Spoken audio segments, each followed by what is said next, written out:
நட்சத்திரத்தோட நகலா அவங்களோட வேஷத்தை வந்து நம்ம போட்டிருக்கிறப்ப நம்மளையும் மக்கள் அண்ணாந்து பார்த்து அவங்களோட இமேஜில் அவங்களுக்கு கொடுக்குற மரியாதையை நம்ம கொடுத்து நம்மளையும் பார்க்குறாங்க.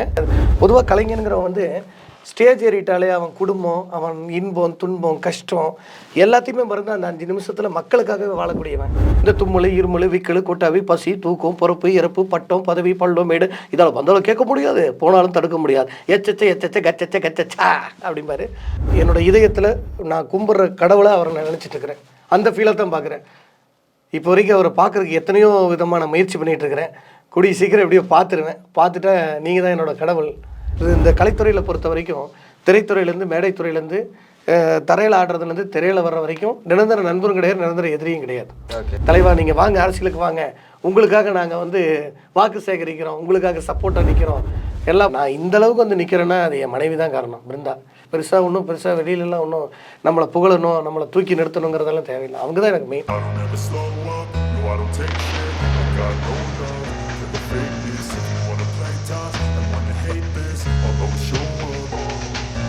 I don't ever slow up, no I don't take shit. I got no love for the fakeness. If you wanna play tough and wanna hate this, I'll always show up and make a statement. I don't ever slow up, no I don't take shit. I got no love for the fakeness. If you wanna play tough and wanna hate this, I'll always show up and make a statement. Everything I do so instinctive and so passionate. Every word I move so descriptive like an adjective. I got a vendetta against people who patented being negative when you should be getting after it. I got facts over tracks, this and that. Spitting slow, spitting fast, I can roast, I can gas. Think I'm okay at last, but I don't know if that can erase all the past. And the pettiness, a reflection of the emptiness. Hilarious, you think you're worth my time, you're delirious. Mysterious, because you are behind a fake exterior. Inferior, you know I'll always be.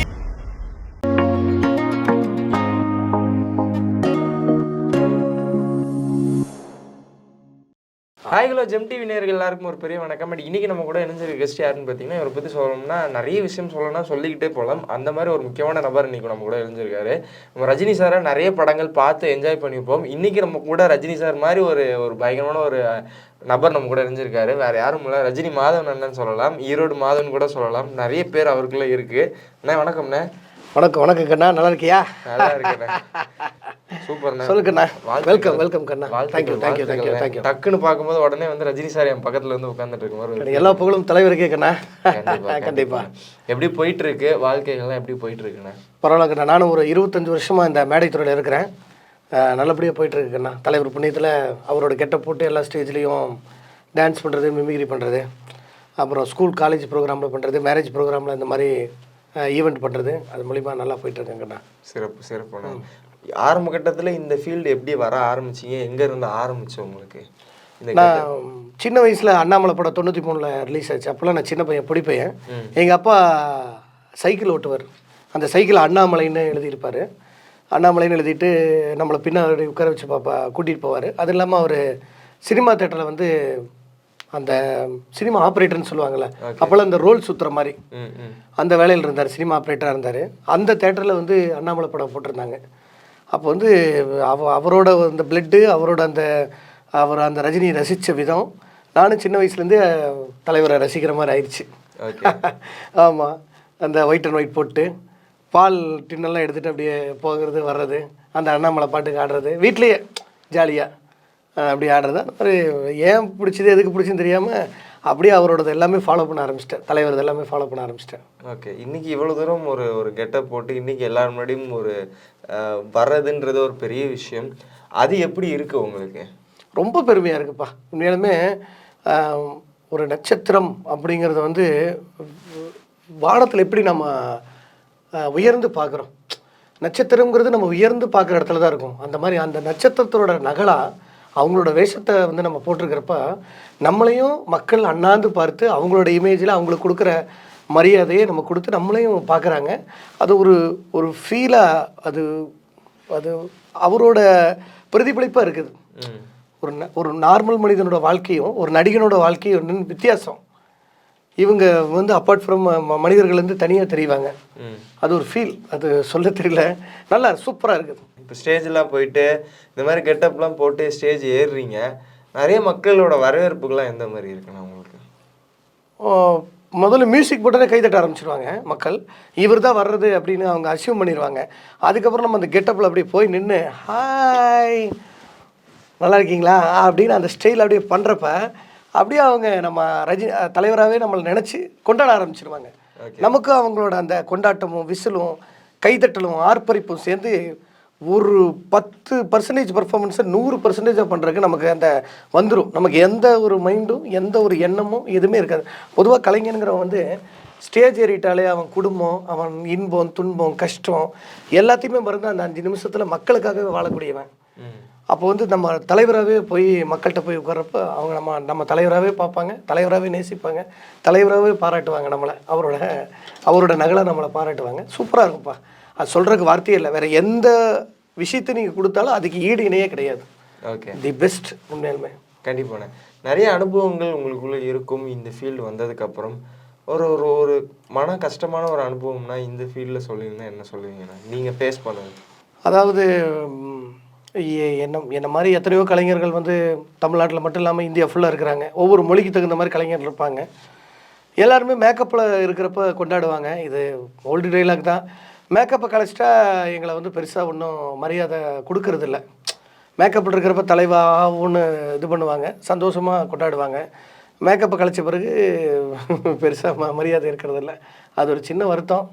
But இப்போ ரொம்ப அட்வான்ஸ்டாக technology வளர்ந்தனால ஒரு before ஒரு 2020 years பேக்கில் டெக்னாலஜிலாம் வளராதனால கொண்டாட்டங்கள் அதிகமாக இருந்துச்சு. இப்போ டெக்னாலஜி இன்ஸ்டா அது இதனால் வளர்ந்தனால அவங்க ஈச் அண்ட் எவ்ரி திங் பார்க்குறாங்களா, இவர் தான்ப்பா அவர் தான்ப்பா இவர் அப்படிங்கிற அந்த அந்த ஒரு கொஞ்சம் மரியாதை மட்டும் கொஞ்சம் கம்மியாகும். அவ்வளோதான், வேறு ஒன்றும் கிடையாது. பட் எங்களை அவராக தான் நினச்சி கொண்டாடுறாங்க. அவ்வளோதான். அதான் ஒரு சின்ன வருத்தம், அவ்வளோதான். ஓகே, இன்னைக்கு சூப்பர் ஸ்டார் கெட்டப்பில் இருக்கிறீங்க. டைலாக் ஏதாச்சும் பேசி ஏதாவது ஒன்று பண்ணிங்கன்னா ரொம்ப நல்லா இருக்கும். எத்தனை டைலாக் வேணும்? தலைவரோட ஒவ்வொரு டைலாக்கும் வாழ்க்கைக்கு வந்து அவ்வளோ ஒரு பாதிப்பை ஏற்படுத்தியிருக்கோம். பொதுவாகவே மனுஷன் நம்ம வந்து காலையில் எழுந்திரிச்சு நைட்டு தூங்குற வரைக்கும் இப்போ குடும்பத்துக்காக உழைக்கிறான். அந்த உழைக்கிறத சொல்கிற பார்த்திங்கன்னா கஷ்டப்படாமல் எதுவும் கிடைக்காது, கஷ்டப்படாமல் கிடைக்கிறது என்றைக்குமே நிலைக்காது அப்படிம்பாரு படைப்பா படத்தில். அப்புறம் நம்ம மனுஷனுக்கு சின்ன சின்ன விஷயங்கள் நடக்கும். அது வந்து அவன் ஏன் நடக்குது எப்படி நடக்குதுன்னு அவனுக்கு தெரியவே தெரியாது. அதை பார்த்திங்கன்னா முத்து படத்தில் இந்த தும்மல், இருமல், விக்கல், கொட்டாவி, பசி, தூக்கம், பொறுப்பு, இறப்பு, பட்டம், பதவி, பள்ளம், மேடு இதால் வந்தாலும் கேட்க முடியாது, போனாலும் தடுக்க முடியாது, எச்சச்ச கச்சச்சா அப்படிம்பாரு. ஒரு சில நேரத்தில் பார்த்திங்கன்னா ஒருத்தங்க திடீர்னு வந்துடுவாங்க. அது கூட அவர் வந்து நான் எப்போ வருவேன் எப்படி வருவேன்னு யாருக்கும் தெரியாது. ஆனால் வர வேண்டிய நேரத்தில் கரெக்டாக வருவேன். எத்தனை டைலாக் வேணாலும் சொல்லலாம். உனக்கு என்ன டைலாக் வேணும்னு நான் சொல்கிறேன். கண்டிப்பாக நிறைய விஷயம் வந்து சூப்பராக பண்ணீங்க. எல்லாருக்கும் ஒரு ஒரு ஒரு கேள்வியாக ஒன்று இருக்குங்க. எனக்கும் இந்த கேள்வி ரொம்ப நல்லா இருக்கு.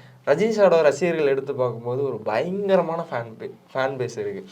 இன்றைக்கி வரைக்கும் சரி, சோஷியல் மீடியாவில் இருக்கட்டும் சரி, ட்விட்டர், ஃபேஸ்புக் இந்த மாதிரி சோஷியல் மீடியா எடுத்து பார்க்கும்போது அவரோட ரசிகர்கள் எடுத்து பார்க்கும்போது விடாமுடியான ஒரு ரசிகர்கள் இருக்காங்க. ஒரு பிறந்தநாள் அன்னைக்கு அவர் வீட்டு வாசல் போய் நிற்கிறது, ஒரு நியூ இயர் வந்து அவர் வீட்டு வாசல் போய் நிற்கிறது, சில பேர் வந்து அவர் கடவுளாக பார்த்துட்டு வந்துட்டு இருக்கிறாங்க. இந்த மாதிரி ரசிகர்கள் வந்து ஒரு அளவுக்கு அதிகமான ஒரு அன்பு அக்கறையும் வச்சுருக்காருல்ல. அதெல்லாம் பார்க்கும்போது நீங்கள் ஒரு ரசிகராக உங்களுக்கு எப்படி இருக்குது? ஸ்டார்டிங்கில் சின்ன வயசுலேருந்து அவரை ஒரு ரசிகனாக வந்து நான் வந்து பார்த்து வியந்தேன். அவர் ஒவ்வொரு படத்துலையும் மோட்டிவேஷன் இருக்கும். இப்படித்தான் வாழணும், இப்படித்தான் வந்து மற்றவங்களுக்கு உதவி செய்யணும், இப்படி தான் உழைக்கணும் அப்படிங்கிற மாதிரி பலவிதமான எண்ணங்களை அவர் காமிச்சிருப்பார். ஸோ அதை பார்த்து இப்படி படிக்கணும், இப்படி வாழணும், இப்படி உழைக்கணும், இப்படி இருக்கணும், இப்படித்தான் வந்து நடக்கணும் அப்படின்ட்டு லைஃப்பில் ஒவ்வொரு சொல்லி கொடுத்துருப்பாரு. பட் நம்ம ஸ்டேஜில் வந்து அவர் மேக்கப்பை போட்டு ஆடி அந்த அவர் ரஜினியாகவே நம்ம பிரதிபலிக்கிறப்ப எனக்கு இது ஒரு ஒர்க் ஆயிருச்சு. ரஜினி மாதவன்கிறது ஒரு மேடை, ஒரு ரஜினி ஆர்டிஸ்ட் அப்படிங்கிற மாதிரி, ரஜினி டூப்பு, ரஜினி நகல் கலைஞர் அப்படிங்கிற மாதிரி ஆயிடுச்சு. அப்போ நாங்கள் முடிச்சுன்னு எங்களுக்கு பணம் தர்றாங்க. பார்த்தியா, இந்த ஒர்க் முடிச்சு பணம் தராங்க. அந்த பணத்தை கொண்டு போய் நாங்கள் வீட்டில் கொடுத்து என் பசங்களை இதில் தான் படிக்க வைக்கிறேன். என் பசங்க 2 பசங்க இருக்காங்க, ராம் லக்ஷ்மண்ட்டு. அப்புறம் என் குடும்பத்துக்கும் உண்டான பொருளாதார முன்னேற்றம் எல்லாமே நம்ம சாப்பிட்ற சாப்பாட்டுலேருந்து எல்லாமே அவரோட அந்த மேக்கப் போட்டு ஆடி அதில் வர்ற கலை நிகழ்ச்சியில் வர வருமானத்தில் தான் என்னோடய வாழ்வாதாரமே, அதாவது என்னோடய பேசிக் எக்கனாமியே வந்து லைஃபோட எக்கனாமியே அடங்கியிருக்கு. ஸோ நான் வந்து என்னோடய இதயத்தில் நான் கும்பிட்ற கடவுளாக அவரை நான் நினச்சிட்ருக்கிறேன். அந்த ஃபீலை தான் பார்க்குறேன். இப்போ வரைக்கும் அவரை பார்க்குறதுக்கு எத்தனையோ விதமான முயற்சி பண்ணிகிட்ருக்கிறேன். கூடிய சீக்கிரம் எப்படியோ பார்த்துருவேன். பார்த்துட்டா நீங்கள் தான் என்னோடய கடவுள், உங்களை வச்சு தான் நான் வாழ்கிறேன் அப்படிங்கிற மாதிரி. இது வந்து ஒரு ஒர்க்கு. ஆனால் இதை தாண்டி ரசிப்புத்தன்மையில் எத்தனையோ பேர் கடவுளாக பார்க்குறாங்க. ஸோ ஒவ்வொருத்தரும் ஒவ்வொரு பார்ட்டாக பார்க்குறாங்க. இப்போ நான் ஒர்க் பண்ணுறேன் அவரை வச்சு, நான் அது மூலிமா வந்து எனக்கு இன்கம் வருது, அவரை கடவுளாக பார்க்குறேன். என்னையும் தாண்டி எதுவுமே எதிர்பார்ப்பு இல்லாமல் அவரை திரையில் மட்டுமே ரசித்து கடவுளாக பார்க்குறவனு இருக்கிறான். அதாவது இருக்கான்னு சொல்ல இருக்கிறாங்க. ஸோ அவரை கடவுளாக பார்க்குறவங்க தான் இன்றைக்கி இருக்கிறாங்க. ஏன்னா அவர் 4 தலைமுறை கடந்து வந்துட்டார். எம்ஜிஆர் சிவாஜிக்கு அப்புறம் ஒரு சினிமாவோட ஐக்கானே அவர் தானே. அவர் எந்த நடிகர் நடித்தாலும் ஒரு சின்ன இடத்துல அவரோட பாதிப்பு இல்லாமல் இருக்கவே இருக்காது. அப்போ அவரை பிடிக்கலன்னு வெளியில் சொன்னாலுமே பிடிக்கலன்னு சொல்கிறவன் தான் முதல்ல அவரை பார்ப்பான். ஏன்னா குறை சொல்கிறதுக்கு. ரஜினியை பிடிக்கலன்னு சொல்கிறவன் தான் முதல்ல ரஜினி படத்தை போய் முதல்ல பார்ப்பான் குறை சொல்கிறதுக்கு. அப்போ அது பிடிச்ச மாதிரி ஒரு அர்த்தம் தானே. அவரோட கரிஷ்மா அப்படிப்பட்ட கரிஷ்மா. அப்படியே பயங்கரமாக திட்டிட்டு போவோம். பட் அவர் ஸ்க்ரீனில் பார்த்தோன்னே எல்லாத்தையும் பார்த்து ஃப்ரீஸ் ஆகி அப்படியே அவர் நம்மளை இழுத்துருவார். காந்தம் வந்து தன்னை இழுக்கிற மாதிரி அவரோட கரிஷ்மாவும் அவரோட வைப்ரேஷனும் அவரோட சாமிங்கும் அவரோட அந்த தேஜஸும் எப்படி இழுத்துரும் நம்மளை. அப்படிங்கிறப்ப இது ஒவ்வொருத்தவங்க ஒவ்வொரு விதமாக ரசிக்கிறாங்க. நான் வந்து அவரை கடவுளாக பார்க்குறேன். என்னோட கலியுக கடவுள் சூப்பர் ஸ்டார் ரஜினிகாந்த் அவர்கள் என்னோட கலியுக கடவுள். ஓகே, இந்த மாதிரி ஒரு ரசிகர்கள் அவரை சுற்றி கடவுளாக பார்க்குறதும் சரி, சோஷியல் மீடியா எடுத்துக்கும் போது அதே ஒரு ட்ரோல் கண்டென்ட்டாகவும் ஒரு ட்ரோல் மெட்டீரியலாகவும் இந்த மாதிரிலாம் வருதுல்ல. ஒரு ஃபேனாக தாண்டி இந்த மாதிரி ரஜினி சார் கிட்ட போகிறீங்க, இந்த மாதிரி விஷயம்லாம் இருக்குது. அது மாதிரி ரசிகர்கள் இந்த மாதிரி பண்ணுறது ஒரு ட்ரோல் மெட்டீரியலாக மாறும்போது உங்களுக்கு அதை பார்க்கும்போது எப்படி இருக்குது? அதாவது இது என்ன சொல்கிறேன்னா, அவர் சொல்லுவார் இந்த காதில் வாங்கி இந்த காதில் விட்டுட்டு போயிடணும்னு சொல்லுவார். அந்த மாதிரி அதையெல்லாம் படிக்கவே கூடாது. அவன் வந்து வேறு வேலையெல்லாம் பார்க்குறான், நம்ம இந்த வேலையை பார்க்குறோம். நம்மளை எவன் கமெண்ட் தப்பாக போடுறானோ அவன் போட்டு 4 பேர்த்துக்கு ஷேர் பண்ணுவான். புரியுதுங்களா? நல்லதே இருந்துட்டா வாழ்க்கையில் அவர் சொல்கிற மாதிரி கஷ்டமும் நன்மையும் கடந்து தான் வரும். கஷ்டம் மட்டுமே இருந்துட்டாலும் போர் அடிச்சிடும், சந்தோஷம் மட்டும் இருந்துட்டாலுமே போர் அடிச்சிடும். இந்த கமெண்ட் வர்றப்போ அதை அப்படி தள்ளி விட்டு போயிடணும். 2 கலந்தது தான் வாழ்க்கை. அந்த கமெண்ட்டை நம்ம வந்து அதை பார்த்து படித்து சீரியஸ் ஆகிட்டா மேற்கொண்டு நம்ம அடுத்த வேலையை பார்க்கவே மாட்டோம். கமெண்ட்டையே பார்க்கக்கூடாது, கமெண்ட்டையே யோசிக்கக்கூடாது. என்ன வேணாலும் திட்டிட்டோம், நம்மளோட ஒர்க்கு தான், நம்ம பார்த்துட்டு போயிட்டே இருக்கணும். நம்ம ரூட் என்னன்னு தனின்னு போயிட்டே இருக்கணும். ஓகே, அந்த மாதிரி தான். நான் கமெண்ட்டை பற்றியெல்லாம் யோசிக்கிறதே இல்லை.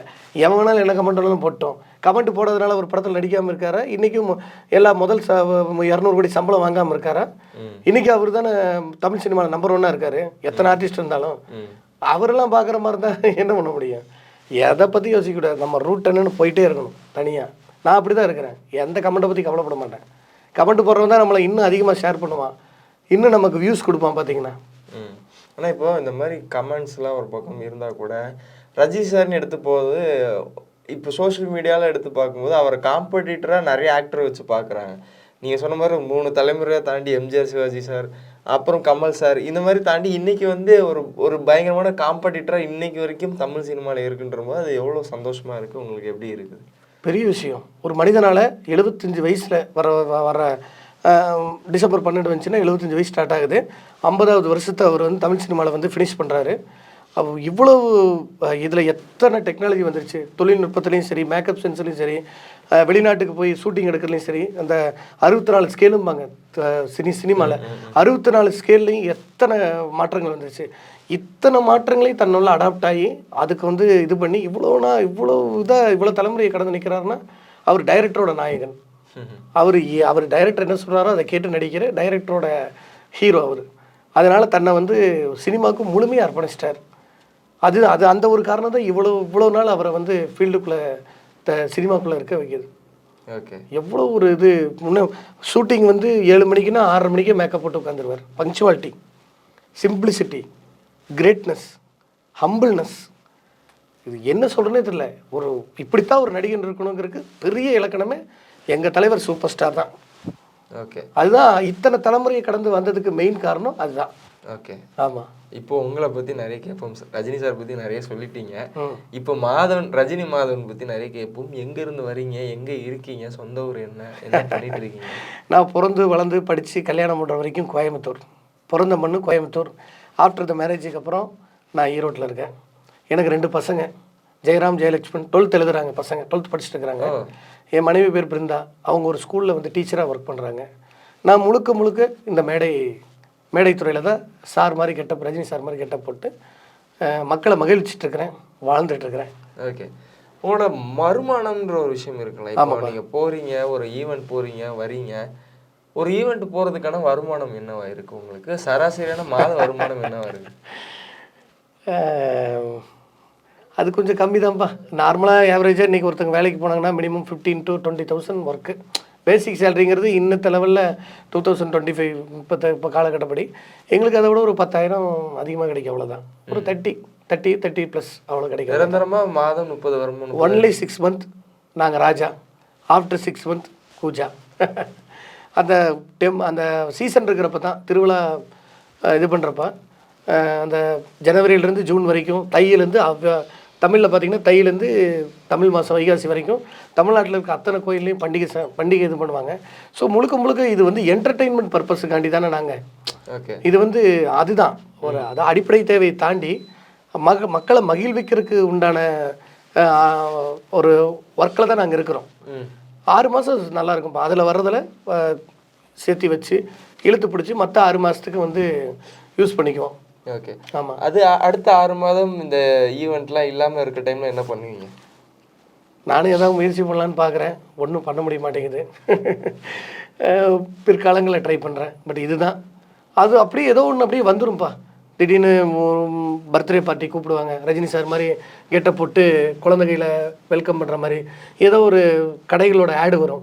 அந்த ஒவ்வொரு கடைக்கு முன்னாடி போய் நின்று, இப்போ ஒரு பெரிய டிபார்ட்மெண்ட் ஸ்டோர் இருக்குன்னு வச்சுக்கோங்க, கண்ணகி டிபார்ட்மெண்டல் ஸ்டோர் அப்படின்னா ரஜினி சார் மாதிரி கெட்டப் போட்டு, ஹலோ மக்களே வணக்கம், இன்றைக்கி நம்ம எங்கே வந்திருக்கோம் தெரியுங்களா? ஏதாவது உங்களுக்கு சாம்பிள் மாதிரி ஏதாவது ஒன்று பண்ணி காமிக்கிறீங்களா? ஏதாவது ஹாய் வணக்கம், நான் உங்கள் ரஜினி மாதவன் பேசுகிறேன். இன்றைக்கி நம்ம ஈரோட்டில் எங்கே வந்திருக்கோம் தெரியுங்களா? நம்ம இந்த குமரன் டிபார்ட்மெண்ட் ஸ்டோருக்கு வந்திருக்கோம். இந்த குமரன் டிபார்ட்மெண்ட் ஸ்டோரில் உங்கள் இல்லத்துக்கு தேவையான அனைத்து விதமான பொருட்களும் வாங்கலாம். சந்தோஷமாக வாங்க. ஒவ்வொரு பொருளும் தெளிவாகவும் தரமாகவும் சுத்தமாகவும் இருக்கும். அதுவும் வந்து மலிவு விலையில் கிடைக்கும். என்ன வேணுங்கிறத அள்ளிட்டு போங்க. கண்டிப்பாக நான் சொல்கிறேன், இது ஒரு தடவை நீங்கள் வந்தீங்கன்னா 100 தடவை வர்றதுக்கு சமம். மறுபடியும் வருவீங்க, டெஃபினட்டாக வருவீங்க, கண்டிப்பாக வருவீங்க. வாங்க வெல்கம் அப்படின்ட்டு கண்டென்ட் கொடுத்துருவாங்க. அந்த கண்டென்ட்டுக்கு தகுந்த மாதிரி எல்லாமே, மொபைலு, இது சிக்கன் சென்டரு, துணிக்கடை, எதுக்கு கூப்பிட்டாலும் சரி சார் மாதிரி கெட்ட போட்டு அட்வர்டைஸ்மெண்ட் பண்ணுறதுக்கு போயிடுவோம். ஒரு கடைக்கு போகிறீங்க, இப்போ இந்த கடைக்கு போகும்போது வாசல்ல இருந்து இந்த மாதிரி பண்ணுவீங்களா? வாசலில், உள்ளுக்குள்ளே, ஓகே, கஸ்டமர் பிளேஸில், டோட்டல். இப்போ துணி கடைனா ஃபஸ்ட்டு என்ட்ரன்ஸில் கொஞ்சம் நேரம், அப்புறம் மறுபடியும் துணி செலெக்ஷன் பண்ணுவாங்க பார்த்தீங்களா அங்கே, அதுக்கப்புறம் மறுபடியும் பார்த்தீங்கன்னா உள்ள ஒவ்வொரு மாடியாக இருக்கும் அந்த செக்ஷனில். இப்போ பெங்களூரில் பார்த்தீங்கன்னா அதிகமான இந்த வேலையை பார்த்துட்டு இருக்கேன். பெங்களூரில் வந்து நிறைய பெரிய கேட்ரிங் சர்வீஸ் எல்லாம் இருக்கிறாங்க. அங்கே வந்து மொத்தமாக 5 லாங்குவேஜ் பயங்கரமாக ஃபேமஸ்ஸு. தமிழ், தெலுங்கு, கன்னடா, ஹிந்தி, இங்கிலீஷ். இப்போ அங்கே தமிழ் பீப்புள்ஸ் வந்து பெரிய பெரிய ஃபேமிலிஸ் இருக்கிறப்போ கேட்ரிங் சர்வீஸ் இருக்கிறவங்களும் என்னை புக் பண்ணுவாங்க. அப்போ ட்ரெடிஷ்னலாக நம்ம படையப்பா கெட்டப்பில் ஒயிட் அண்ட் ஒயிட்டில் போய்ட்டு அப்படியே துண்டை தூக்கி போட்டுட்டு, வணக்கம், எங்கள் கேட்ரிங் சர்வீஸ் உங்களோட அனுபவம் இருக்கிறது சார். ரஜினி சார் நீங்களா? ரஜினி சார் மாதிரி இல்லை, ரஜினி சார் மாதிரி டூப் நான் உங்களை வரவேற்க வந்திருக்கேன்னு நம்ம கேட்ரிங்கை பற்றி சொல்லி, வாங்க நல்லாயிருக்கும் ஐட்டம்லாம் சாப்பிட்டு பாருங்கள், டேஸ்ட் பண்ணி பார்த்து ஏதாவது ஃபீட்பேக் இருந்தால் சொல்லிட்டு போங்க அப்படிங்கிற மாதிரி எல்லாத்துலேயும். இந்த மாதிரி பேசுகிறது எவ்வளோ நேரம் போகும்? ஒரு நாளைக்கு சராசரியாக எவ்வளோ நேரம் இதை பண்ணுவீங்க? பண்ணிகிட்டே இருக்கோமா, அவங்க என்ன டார்கெட் கொடுக்குறாங்களோ அது வரைக்கும் பண்ண வேண்டியதான். ஓகே, அது என்னைக்காவது கஷ்டமாக பார்த்துருக்கீங்களா? பேசிட்டு நின்றுட்டே இருந்து இல்லை, சந்தோஷமாக ஏற்றுக்கிட்டு தானே செய்கிறோம். கஷ்டங்கிறதே எனக்கு கிடையாது. நான் மேக்கப் போட்டேன்னா அதை இது கஷ்டமே பட மாட்டேன். எனக்கு இது ரொம்ப பிடிச்சிருக்குது. ஓகே, ரொம்ப ஒரு மாதிரி தொய்வடைகிற மாதிரி இருந்தால் கொஞ்சம் கேப் கேட்டுக்குவேன். சார் கொஞ்சம் ஒரு கேப் கொடுங்க, ஒரு 10 minutes, மறுபடியும் கொஞ்சம் ரெஃப்ரெஷ் ஆகிட்டு வரேன் அப்படிங்கிற மாதிரி எவ்வளோ நேரம் சொன்னாலும் நான் பண்ணுவேன். ஓகே, இப்போ சில டைம் இந்த பேமெண்ட்ன்ற ஒரு விஷயம் ஒன்று இருக்கும்ல. ஒரு இடத்துக்கு போகிறீங்க, பேமெண்ட் வாங்குறீங்கன்னு இருக்கும்போது பேமெண்ட்டை வந்து பாதி பேர் வந்து லைக் கொடுப்பாங்க, சில பேர் தரேன் சொல்லிட்டு ஏமாத்துறது, இந்த மாதிரி விஷயங்கள்லாம் நிறைய நடந்திருக்கு. இந்த மாதிரி நம்மளும் பார்த்துருக்கோம். அந்த மாதிரி டைமில் உங்கள் அனுபவம் எந்த மாதிரி இருக்கும்? ரொம்ப வருத்தமாக தான் இருக்கும். முதல்ல ஒன்று சொல்லுவாங்க, முடிச்சதுக்கப்புறம் ஒன்று செய்வாங்க. பட் என்னோடய வாழ்க்கையில் மேக்ஸிமம் 80% தந்துடுறாங்க. எங்கேயாவது ஒரு ரேராக வந்து ஒரு 20% திடீர்னு இந்த மாதிரி நடக்கிறதுக்கு வாய்ப்பு இருக்குது. ஏன்னா நான் பல வருஷமாக இந்த தொழிலில் 25 வருஷமாக இருக்கிறனால அந்த கஷ்டங்களையெல்லாம் நான் ஸ்டார்டிங்லேயே பார்த்துட்டேன். இப்போ கொஞ்சம் ஓரளவுக்கு கரெக்டான ஆட்களை தேர்ந்தெடுத்து இவங்க நம்ம கரெக்டாக பேமெண்ட் கொடுப்பாங்கன்னு பார்த்து போகிறேன். இப்போ மேக்ஸிமம் இருக்கிறதில்ல, கொடுத்துட்றாங்க. பட் அவங்களையும், ஏன்னா அவங்க நமக்கு வேணுங்கிறனால டைரெக்டாக அவங்களையும் கோவப்படுறதோ, கொஞ்சம் தள்ளி கொடுப்பாங்க. கூகுள் பேல போடுறேன்னு சொல்லுவாங்க, அக்கௌண்ட்டில் போடுறேன்னு சொல்லுவாங்க. சரி நாமளும் பொறுமையாக இருந்துட்டு, இல்லை அடுத்த ப்ரோக்ராம் வரப்போ சேர்த்து கொடுக்குறேன்னு சொல்லுவாங்க. நாமளும் அனுசரித்து போகணும்ல. இந்த துறையில், இந்த கலைத்துறையில் பொறுத்த வரைக்கும், திரைத்துறையிலேருந்து மேடைத்துறையிலேருந்து தரையில் ஆடுறதுலேருந்து திரையில் வர்ற வரைக்கும் நிரந்தர நண்பரும் கிடையாது, நிரந்தர எதிரியும் கிடையாது. இன்றைக்கி வந்து சண்டை போட்டுக்குவாங்க, நாளைக்கு பார்த்தீங்கன்னா அப்படியே சேர்ந்துருவாங்க. அதனால இதில் டேக்டிசி பாலிசின்னு எடுத்துகிட்டு போயிட்டே இருக்கணும் பார்த்தீங்கன்னா. ஓகே. இப்போ ரஜினி சார் வந்து மீட் பண்ணுறதுக்கு நிறைய முயற்சிகள்லாம் பண்ணீங்கன்னு சொன்னீங்க. போயஸ் கார்டன் போயிருக்கீங்களா? அந்த ஒரு தலைவர் வந்து முதல்ல அரசியலுக்கு வரேன்னு சொன்னேன். ஓகே. ஒரு 12 ரஜினி தலைவர் வீட்டுக்கு முன்னாடி ஃபர்ஸ்ட் நின்று நாங்கள் தெரியும் அந்த ஈவெண்ட் வந்து பயங்கரமான ஒரு வைபாக போச்சு. அதில் வந்து பற்றி சொல்லுங்கள். ஆமாம், அதில் பார்த்தீங்கன்னா முதல் நாள் நைட்டே போய் ஒரு மண்டபத்தில் மேக்கப் போட்டு தமிழ்நாட்டில் பல்வேறு இடங்கள்ல இருந்து ரஜினிஸ் எல்லாம் ரெடி ஆகி போனோம். அதில் 2.1 சிட்டி ரோபோ போட்டது நான் தான். மற்றவங்களாம் கேஷுவலாக இருந்துட்டாங்க. எனக்கு அந்த ட்ரெஸ்ஸை போட்டு நிற்கிறது ரொம்ப கஷ்டமாக போச்சு. அது காலையில் 7 மணிலேருந்து ஒரு 11 மணி வரைக்கும் நின்று, தலைவா நீங்கள் வாங்க அரசியலுக்கு வாங்க, உங்களுக்காக நாங்கள் வந்து வாக்கு சேகரிக்கிறோம், உங்களுக்காக சப்போர்ட்டாக நிற்கிறோம், எல்லாம் பண்ணுறோம் அப்படின்னு சொல்லிட்டு இது பண்ணிட்டு தான் NDTVலேருந்து பிபிசி வரைக்கும் அன்னைக்கு டே ஃபுல்லாமே மீடியாவோட வெளிச்சம் எங்கள் மேலே தான் இருந்துச்சு. அது மூலிமா இப்போ நான் எங்கே அந்த கெட்டப் போட்டாலுமே தெரிஞ்சிடுறாங்க, இவர் ரஜினி வீட்டுக்கு முன்னாடி நின்று அவரை எலெக்ஷன் டைமில் ரஜினியை வந்து கூப்பிட்டவர் அப்படின்ட்டு நிறைய ட்ரோலிங்கெல்லாம் பண்ணுறாங்க. ஒரிஜினல் சிட்டி ரஜினி ரோபோவோட இமேஜ் வச்சுட்டு என்னோட இமேஜ் வச்சுட்டு ஃபர்ஸ்ட் ஆஃப் தலைவர், செகண்ட் ஆஃப் நான் அப்படிங்கிற மாதிரி நிறைய அந்த 2.1 சிட்டியை வச்சு நிறைய ட்ரோலிங் பண்ணுறாங்க. சந்தோஷம் தான், அதெல்லாம் ஒரு பப்ளிசிட்டி தானே. ஏன்னா இப்போ பரவாயில்ல, உண்மையாலுமே இப்போ நல்ல மக்கள் ஐடென்டிஃபிகேஷன் பண்ணுறாங்க. வித் மேக்கப் வித்தவுட் மேக்கப் எல்லாத்துலேயும் ஐடென்டிஃபிகேஷன் பண்ணுறாங்க. நல்லா இருந்துச்சு, அந்த ஃபீல் அருமையாக இருந்துச்சு. ஓகே. எல்லா அட் அ டைமில் எல்லா மீடியாவும் நம்மளை கவர் பண்ணுறதுங்கிறது சாதாரணமாக நடக்காதில்ல. அது அன்றைக்கி ஒரு நாள் ஃபுல்லாமே நாங்கள் தான் பிரேக்கிங் நியூஸில் இருந்தோம். ஓகே. ரொம்ப சந்தோஷமாக இருந்துச்சு. இப்போ அந்த டைமில் போயஸ் கார்டன் நீங்கள் போய் ரஜினி சாரை மீட் பண்ணுற அந்த டைமில் வந்து நிறைய நெகட்டிவ்ஸான கமெண்ட்ஸ் உங்களை சுற்றி வந்துச்சு. நிறைய பேர் நெகட்டிவாக அவங்களை பற்றி பேசினாங்க.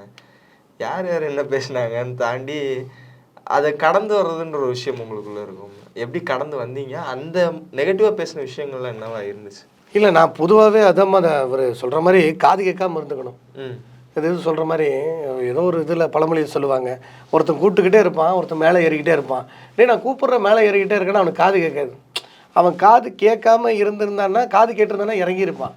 அவன் காது கேட்காம மேலே ஏறினால தான் டக்குன்னு போய் மேலே ஏறிடுவாங்கிற மாதிரி நான் அது எதையுமே இப்போ வரைக்கும் எடுத்துக்கிறதே இல்லை. நம்ம அதை யோசித்தாலே நம்ம டவுன் ஆயிடும். அப்படியே நம்ம இப்போ அது மட்டும் இல்லை, நம்மளை விமர்சனம் மேடைத்துறையிலையும் இது நல்லா இல்லை, இவர் பண்ணுறது சரியில்லைம்பாங்க. முடிஞ்ச வரைக்கும் அதில் ஏதாவது நம்மளாம் ரியலைஸ் பண்ணி திருத்திக்கலாம். ஆனால் வேணுன்னே ஒரு சில பேர் சொல்லுவாங்க, நம்மளை வந்து ஒழிக்கணும், அழிக்கணும், நம்மளை டவுன் பண்ணுங்கிறக்காண்டி விமர்சனம் பண்ணுவாங்க. இது நல்லா இல்லை நல்லா இல்லைன்ட்டு. அது எல்லாமே நம்ம எடுத்துக்கவே கூடாது. நம்ம ஒர்க் கரெக்டாக பண்ணுறோமா, நமக்கு இவ்வளோ தான் பவுண்ட்ரி, நமக்கு இவ்வளோ தெரியும், அதுமாரி ட்ரை பண்ணலாம். ட்ரை பண்ணி நமக்கு வர்றது வரும்.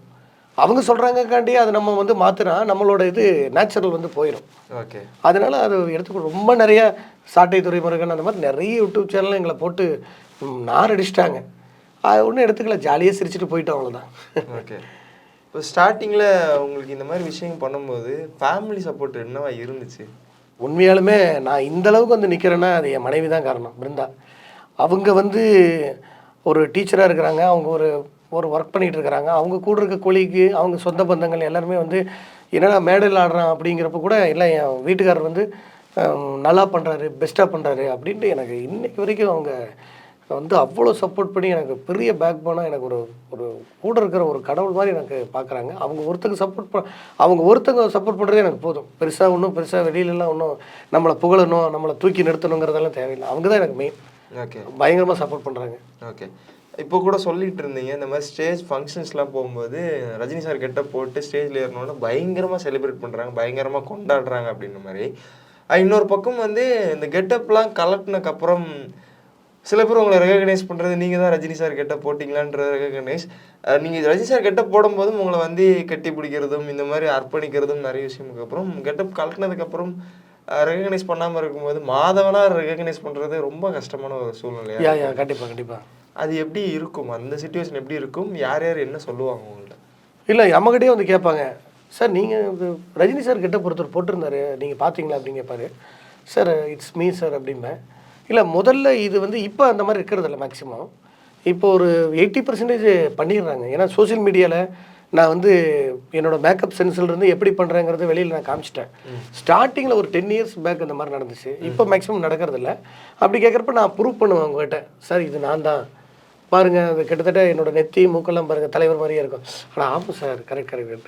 கொஞ்சம் தெரியல. இல்லை மேக்கப்பில் யாருமே தெரிய மாட்டாங்க சார். முக்கால்வாசி இளைஞர்கள் மேக்கப் இருக்கிறப்ப ஒரு மாதிரி இருக்காங்க, மேக்கப்பை கலைச்ச பிறகு ஒரு மாதிரி இருக்காங்க. சொன்னால் அவங்க புரிஞ்சுக்குவாங்க. ஓகே. இப்போ மேக்ஸிமம் கண்டுபிடிச்சிடறாங்க. இப்போ வந்து இறங்கின உடனே கலைச்ச உடனே சார் வாங்க ரஜினி சார் சாப்பிடுங்கிறன்னு ரொம்ப இதாக இருக்குது. ஸோ நம்ம வந்து பரவாயில்ல, நம்ம ஓரளவுக்கு தெரிய வந்துட்டோம் அப்படிங்கிற மாதிரி. ஓகே. நிறைய ஸ்டேஜ் ஃபங்க்ஷன்ஸ்லாம் போயிருக்கிறீங்க. ஒரு காம்போ நீங்களும் உங்களை மாதிரி நீங்களும் ரஜினி சார் கெட்ட போகிறீங்க, Vijay sir getup, Ajith sir கெட்டப்லாம் இருக்கும். இந்த காம்போ பயங்கரமாக ஹிட்டான காம்போனா எந்த காம்போ சொல்லுவீங்க? நீங்கள் கெட்டப் உங்கள் ஃப்ரெண்ட்ஸ் எல்லாம் சேர்ந்து கெட்டப் போட்டு அந்த மாதிரி விஷயம். புரியலம்மா, எது ரஜினி சாரோட சேர்ந்து எல்லாரும் இருக்கிற மாதிரி? ஏதாவது மற்ற ஆக்டர்ஸோட கெட்டப்லாம் போட்டு எந்த காம்போ பயங்கரமாக ஹிட் ஆயிருக்குன்னு கேட்குறேன். ரஜினி சார் மற்ற ஆக்டரோட இருக்கிற காம்போ அந்த மாதிரி இருக்குமா? அது விஜய், அதுக்கப்புறம் தனுஷ், அப்புறம் வந்து கமல், அப்புறம் நாகேஷ், இந்த ஒரு 5 பேர் இருக்கிறது வந்து நல்லா ஹிட் ஆயிருக்கு. ஓகே. சமீபத்தில் இப்போ விடாமுயற்சி அஜித் சார் கெட்டப் கூட போட்டிருந்தீங்க, வீடியோஸும் பார்த்துருந்தோம். ஆமாம். அது எப்படி ஒர்க் அவுட் ஆச்சு, எப்படி வந்துச்சு? இல்லை, அவர் நீட் சேவல் இருந்தார், ரொம்ப நாளைக்கு அப்புறம் உடம்பு இழைச்சி. ஸோ அது வந்து கிட்டத்தட்ட நமக்கு மேட்ச் ஆயிடுச்சு. ஸோ அதுவும் ட்ரை பண்ண சோசியல் மீடியாவில் நல்லா வரவேற்பு கொடுத்தாங்க. ஓகே. ஸோ அந்த அஜித் அது விடாமுயற்சி அஜித் கெட்டப்பும் பண்ணிட்டு தான் இருக்கிறேன். ஓகேண்ணா. இந்த மாதிரி மேடை கலைஞர்கள் நிறைய பேர் வந்து இன்னைக்கு நம்ம பார்த்துட்டு வரோம். நிறைய பேர் போராடிட்டு இருக்காங்க. மாதவனா ஒரு அட்வைஸ் கொடுக்கணும்னா வர்றவங்களுக்கு என்ன அட்வைஸ் கொடுப்பீங்க? அதாவது இப்போ நான் வந்து ஒரு ஆர்வத்தில் வந்து அப்படியே வந்தாச்சு. கிட்டத்தட்ட 25 வருஷம் என் லைஃப் வந்து அப்படியே போயிடுச்சு. பட் வந்து நீங்கள் வர்றவங்களுக்கு முன்னாடி ஒரு ஒர்க்கை வந்து கரெக்டாக வச்சுக்கோங்க. டெய்லி வேஜஸோ இல்லை மந்த்லி சேலரியோ ஒரு ஒர்க்கு, அதாவது இந்த வேலை இல்லாமல் உங்கள் குடும்பத்தை காப்பாற்றுறதுக்கு ஒரு பொருளாதார ரீதியாக ஒரு ஒர்க்கை வச்சுக்கோங்க. ஒர்க்கை வச்சுட்டு வந்தால் மட்டும்தான் இதில் ஏற்படுற ஏமாற்றங்களும், நீங்கள் சொன்ன மாதிரி பணம் கிடைக்காம போகும், ஏமாற்றுவாங்க, மிஸ்யூஸ் பண்ணுவாங்க, என்ன வேணாலும் பண்ணுவாங்க. ஸோ நம்மக்கிட்ட அந்த பணப்பிரச்சனை இல்லைன்னா இதில் என்ன ஒரு ப்ராப்ளம் வந்தாலும் நம்ம அதை ஃபேஸ் பண்ணிக்கலாம். மன ரீதியாகவும் தைரியமாகவும் ஃபேஸ் பண்ணிக்கலாம். இதை மட்டுமே நம்பி வந்தால் இதில் சின்ன ஏமாற்றத்தை கூட தாங்க முடியாது. ஆல்ரெடி ஒர்க் பண்ணிவிட்டு ஒரு சம்பளம் கிடைக்கிற மாதிரி ஸ்ட்ராங்காக இருந்துட்டு இதில் முயற்சி பண்ணுங்கள். தெளிவாக பண்ணுங்கள், சுத்தமாக பண்ணுங்கள், ட்ரிங்க் பண்ணாமல் பண்ணுங்கள், நேசித்து பண்ணுங்கள். தலைவர் சொல்கிற மாதிரி இங்கிருந்து லவ் பண்ணால் எல்லாமே தானாக நடக்குங்கிற மாதிரி லவ் பண்ணி பண்ணுங்கள். சூப்பராக உங்களுக்கு வந்து அமையும். கண்டிப்பாண்ணே. நீங்களும் அடுத்த கட்ட போகிறதுக்கு என்னோட சார்பாக ஜெம் டிவி சார்பாக பெரிய வாழ்த்துக்கள். தொடர்ந்து நிறைய விஷயம் பண்ணிட்டு இருக்கீங்க, மக்கள் மகிழ்விக்கிற மாதிரி ஒரு விஷயம் பண்ணிட்டு இருக்கீங்க. அந்த ஒரு கொடுப்பனை யாருக்கும் கிடைக்காது. எல்லா கடவுளோட ஆசீர்வாதம், தலைவரோட ஆசீர்வாதம் உங்களுக்கு கிடைச்சிருக்கு. தொடர்ந்து மக்களை எந்நேரமும் மகிழ்விச்சுட்டே இருங்க. அதுக்கு என்னோட சார்பாக ஒரு பெரிய வாழ்த்துக்கள் உங்களுக்கு இந்த இடத்துல தெரிவிச்சுக்கிறேன். இன்னும் நிறைய நிகழ்ச்சி பார்க்கணும், இன்னும் உங்களை நிறைய பேர் வந்து இன்டர்வியூ எடுக்கணும். நீங்களும் அடுத்த கட்டத்துக்கு சினிமா நோக்கி போகிறதுக்கு கண்டிப்பாக என்னோட ஆசை தான். இது மேடைத்துறையில் இருக்கிற நம்ம வந்து கண்டிப்பாக வெள்ளித்திரைக்கு போகணும். அதுக்கு என்னோட சார்பாக பெரிய வாழ்த்துக்கள்ண்ணே. கண்டிப்பாக ரொம்ப நன்றிண்ணே, உங்களோட நேரம் ஒதுக்கி எங்களுக்காக வந்து பண்ணி கொடுத்ததுக்கு. ஓகேம்மா. கண்டிப்பாக இதே மாதிரி இன்னொரு நிகழ்ச்சியில் வந்து சந்திக்கிறோம். அதுவரை உங்களிடம் விடைபெறுவது நான் உங்கள் விஜய்.